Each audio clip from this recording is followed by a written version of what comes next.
በአማራ ክልል በተለያዩ አካባቢዎች ህግ ማስከበርና አቅምን ለማጠናከር በሚል ጸጥታ ኃይሎችን እያስመረቀ መሆኑን ተመላከተ። በትግራይ ክልል ግጭት በማገርሸቱ የሰብአዊ መብቶች ጥሰት ያለው ስጋት ዳግም አሳሳቢ መሆኑን አምነስቲ ኢንተርናሽናል አስታወቀ።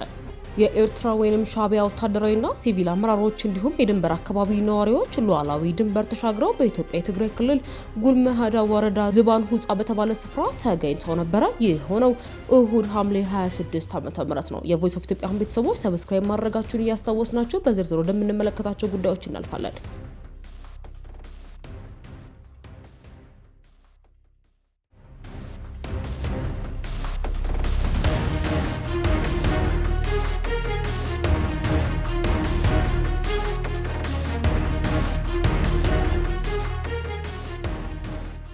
በትግራይ ክልል ግጭት በማገርሸቱ የሰብአዊ መብቶች ጥሰት ያለው ስጋት ዳግም አሳሳቢ መሆኑን አምነስቲ ኢንተርናሽናል አሳወቀ። በሀገር መከላከያ ሰራዊትና በትግራይ ኃይሎች መካከል አዲስ ግጭት መቀስቀሱን ተከትሎ የክልሉ ነዋሪዎች ዳግም ለከፍተኛ የሰብአዊ መብቶች ጥሰት የማጋለጥ ስጋት እንደተደቀነባቸው አምነስቲ ኢንተርናሽናል አስታወቀ። የአምነስቲ ኢንተርናሽናል የምስራቅና ደቡብ አፍሪካ ቀጠና ዳይሬክተር ቲቻገር ቻጉታ እንደገለጹት ማህበረሰቡ ቀደም ሲል ከደረሱት አሰቃቂ ጥቃቶች ሳያገግምና ተጠያቂነት ሳይረጋገጥ አዲስ ግጭት ውስጥ መግባቱ የሰብአዊ መብቶች ጥሰቱን ስጋቱን ይበልጥ ከፍ እንዲል አድርጎታል ብለዋል። በትግራይ ክልል ያገረሸው ግጭት ከአማራና ኦሮሚያ ክልሎች ውጊያዎች ጋር ተደማምሮ በሀገሪቱ ከፍተኛ የመብት ጥሰቶች እየደረሰ መሆኑን የገለጸው አምነስቲ ቀጠናዊና ዓለም አቀፋዊ የሰብአዊ መብቶች መርማሪ አካላትን ስራ በአስቸኳይ መመለስ እንደሚገባ አሳስበዋል። ከዚህ ቀደም በነበረው ጦርነት የጦር ወንጀልና በሰብአዊነት ላይ የተፈጸሙ ወንጀሎችን ጨምሮ በርካታ ጥሰቶች መመዝገባቸውን ያስታወሰው ተቋሙ በጥፋተኞች ላይ ምርመራና ክስ ያለማቅረብ አካሄድ ልማዳዊ ሊሆን እንዳይገባም ብሏል። የፌዴራል መንግስትና የትግራይ ባለስልጣናት ዓለም አቀፍ የሰብአዊ መብቶች ድንጋጌዎችን እንዲያከብሩ፣ ሰላማዊ ሰዎች እንዲጠብቁ እንዲሁም ለነጻ የሰብአዊ መብት ተከታታዮች ለሰብአዊ እርዳታ አቅራቢዎችና ለገለልተኛ መገናኛ ብዙሃን ያልተገደበ እንቅስቃሴ ፈቃድ እንዲሰጡ ጥሪ አቅርበዋል። በኢትዮጵያ የተቋቋመው የዓለም አቀፍና ቀጠናዊ የሰብአዊ መብቶች መርማሪ ቡድን እንዲሁም በተባበሩት መንግስታት ድርጅት የኤክስፐርቶች ኮሚሽንና የአፍሪካ የሰብአዊ መብቶችና የህዝብ መብቶች ኮሚሽን እንዲሁም ሌሎች የስራ ዘመናቸው ከተቋረጠ በኋላ ክትትሉ መዳከሙን አምነስቲ ጠቅሷል። በተጨማሪም ባለፉት 2 ወራት በትግራይ ክልል ባለስልጣናት በኩል ነጻ የመገናኛ ብዙሃንን ማፈን፣ በሺዎች የሚቆጠሩ ሰዎችን ለግዳጅ ውትድርና መመልመልና የእንቅስቃሴ ገደቦችን ማድረግ የመሳሰሉ አሰራሮች መስፋፋታቸውን የሰብአዊ መብት ተቋማት መዘገባቸውን አውስተዋል። በሌላ መረጃችን የኤርትራ ሻዕቢያ ወታደራዊ ሲቪል አመራሮች እንዲሁም የድንበር አካባቢ ነዋሪዎች ሉዓላዊ ድንበር ተሻግረው በኢትዮጵያ የትግራይ ክልል ጉልሃምዳ ወረዳ በተባለ ስፍራ ተገኝተው ነበር። በስፍራ የህወሓት ማዕከላዊ ኮሚቴ አባል ፍስሐ ኃይላይ፣ የትግራይ ኃይል አመራሮች፣ የሻዕቢያ ወታደራዊ አመራሮች፣ የኤርትራ ሰንፋ አካባቢ መንግስታዊ የሲቪል አመራሮች እንደነበሩ ታውቋል።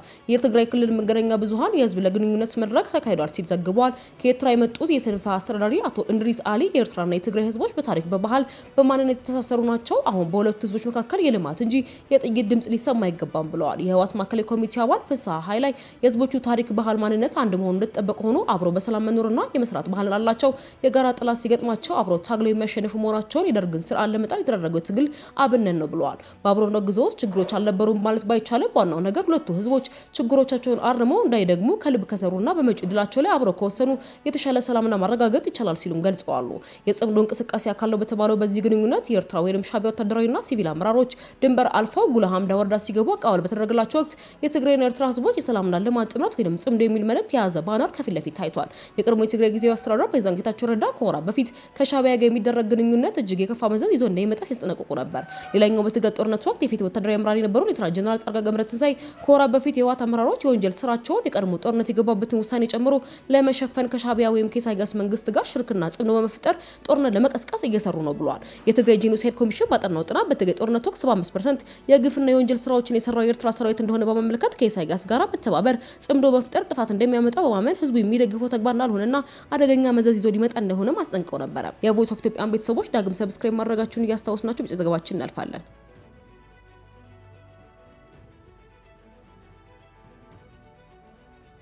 በአማራ ክልል በተለያዩ አካባቢዎች ህግ የማስከበር አቅምን ለማጠናከርና ለማሳደግ በሚል አሰልጥነው በማስመረቅ ላይ ሲሆን በኮምቦልቻ ጥምር የጸጥታ ኃይሎች በደቡብ ጎንደር የደጀን ኃይል የሚሰኙ እንዳስመረቅ አስታውቋል። ይህ በእንዲህ እንዳለ ተመራቂዎቹ ከዞን የለበሳቸው ወታደራዊ የደንብ ልብሶች ወይም ዩኒፎርሞች የተለያዩ መሆናቸውንም አዲስ ማለዳ ተመልክቷል። እንዲሁም ወልዲያ፣ ባህር ዳር፣ ሌሎች አካባቢዎች ጨምሮ በጀግንነት መጠበቅ በሰብአዊነት ማገልገል የሚል ስልጠና ተሰጥቷል። በወልቃይትም የተከዜ ዘብ ተጨማሪ ኃይሎችን ማሰልጠኑ ታውቋል። የኮረም ከተማ ኮሚኒኬሽን ከአላማጣ ከተማ፣ ከራያ አላማጣ፣ ከራያ ባላ የተውጣጡ የራያ ዘብ የተሰኙ ኃይሎችም አባላት ሞራል የስነ ልቦናን የዝግጁ ስልጠናቸው በመጨረሻ ምዕራፍ ላይ እንደደረሰ ገልጾ ነበር።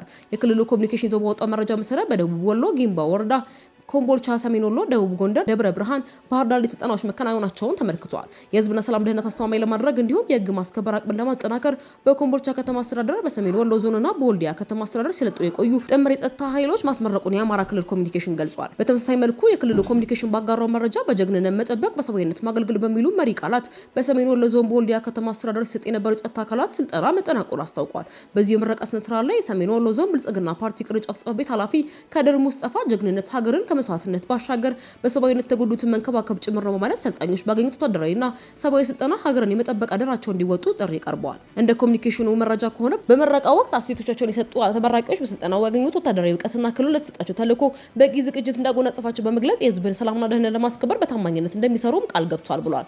ከወልዲያው በተመሳሳይ በደቡብ ጎንደር ዞን ስልጠና የተሰጠ ሲሆን ደጀን ኃይል የተሰኘ ሰራዊት መመረቁ ተገልጿል። በደቡብ ጎንደር ዞን ብልጽግና ፓርቲ ቅርንጫፍ ጽሕፈት ቤት ኃላፊ መንበር ክፈተው የደጀን ኃይሉ ሀገር አፍራሽ ድርጊቶችን በመመከት አኩሪ ታሪክ ሊያስመዘግብ ይገባል ብለዋል።